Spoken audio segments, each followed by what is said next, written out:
1789, L'oiseau pourpre, liberté, a été écrite au moment du bicentenaire de la Révolution française, et je l'ai jouée au Centre culturel. Et nous avons eu, disons, un certain succès, puisque tout Villeurbanne, disons, comme toutes les villes de France, je pense, était absorbé par le bicentenaire à l'époque sur le plan culturel. Voilà, c'était un grand moment. Et donc, toutes les troupes de théâtre, disons, avaient leur 1789. Moi qui commençais, disons, au théâtre poétique, je me suis aussi lancée dans 1789. Et me lancer dans 1789 m'a demandé un gros travail de recherche, évidemment, parce que je tenais à ce que les révolutionnaires parlent. Donc, dans ma pièce, il n'y a que des textes qui ont été dits par ces hommes. Voilà. Tout est finalement presque pris dans l'histoire. Et c'est à moi, finalement, après, de faire revivre tout ça en tant que metteur.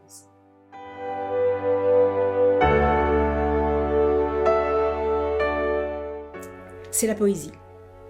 Parce que ces grands révolutionnaires, en fait, étaient des grands romantiques, quelque part, avec les excès du romantisme.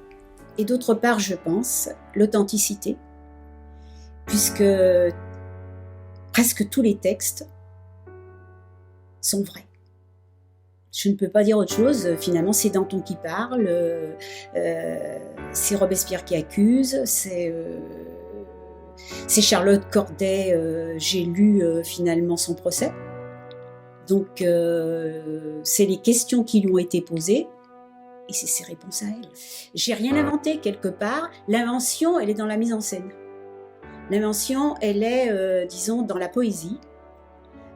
Justement, le passage que je mets sur le site, là, et ben effectivement, c'est montrer que l'histoire a basculé à cause du discours d'un homme qui a fait l'unanimité. Et ce discours, il venait de loin, puisque déjà adolescent, il était, disons, absolument contre la royauté, mais d'une manière cruelle, quoi, très dure. Dans ces écarts, la reine forcenée, boule d'un pied, indifférent, et la nature, et tout le peuple franc, son avarice est cruelle, est prodigue, pour ramasser partout, cabale, intrigue, d'ici poursuivez.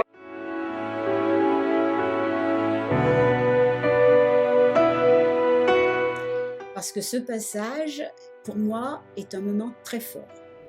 Lorsque le spectateur découvre Saint-Just, c'est le Saint-Just adolescent.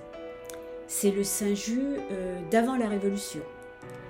Et il est poète, il a écrit des poésies, ce que peu de gens savent. Et là, il va nous dire sur la scène un poème. Et pourquoi j'ai pris ce poème ? Parce qu'il est prémonitoire.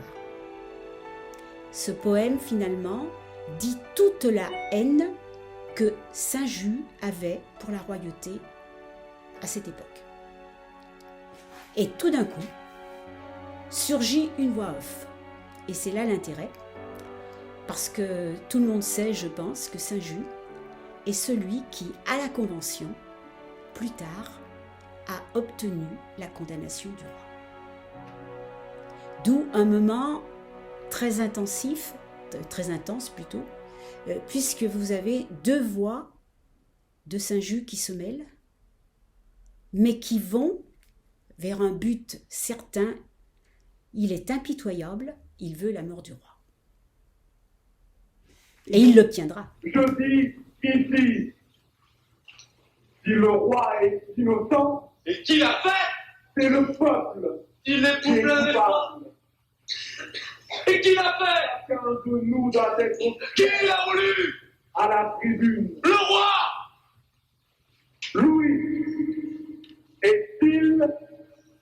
n'est-il pas convaincu de crimes contre la nation? On voit très bien que ce Saint-Just adolescent, il est finalement d'une hypersensibilité.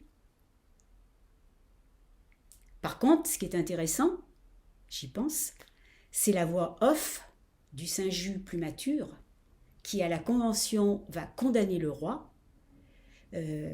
L'acteur a su jouer sur les deux tableaux. C'est-à-dire, autant il est exacerbé dans sa façon de jouer quand il est Saint-Just jeune, autant dans la voix de Saint-Just qui condamne, là, la voix devient virile, devient grave, et je dirais inflexible. La France est gouvernée. L'État faiblit et les lois sans vigueur respectent l'ordre du coupable en faveur. Dans ces écarts, la reine forcenée foule d'un pied indifférent et la nature et tout le peuple franc. Son avarice est cruelle, est prodigue pour ramasser partout, cavale, intrigue, disciple ensuite La royauté et sans s'embarrasser, éternel, crache contre lequel le sang qu'elle vient de sucer. s'est levé. On ne peut régner innocemment. Tout roi est un rebelle et un usurpateur. Lorsqu'un peuple est assez lâche pour se laisser mener par des tyrans, Le laboureur la domination et le survit droit à la terre. du premier venu Le soir et des ventes n'est pas plus sacré et l'affreux sur la tête désespoir que l'un est que descendu sur la tête que l'autre. son triste manoir. Les rois Roi venu à sa femme. persécutent les peuples Désolé, dans les ténèbres. notre Nous- cabane, Nous dit-elle, jugeons les rois à la est lumière. pillée. Et c'est pourquoi je dis ici, si le roi est innocent, Et qui l'a fait? c'est le peuple Il est qui est plein d'espoir. coupable. Et qui l'a fait? Chacun de nous doit être Qui l'a voulu? à la tribune. Le roi. Louis est-il ou n'est-il pas convaincu de crimes contre la nation?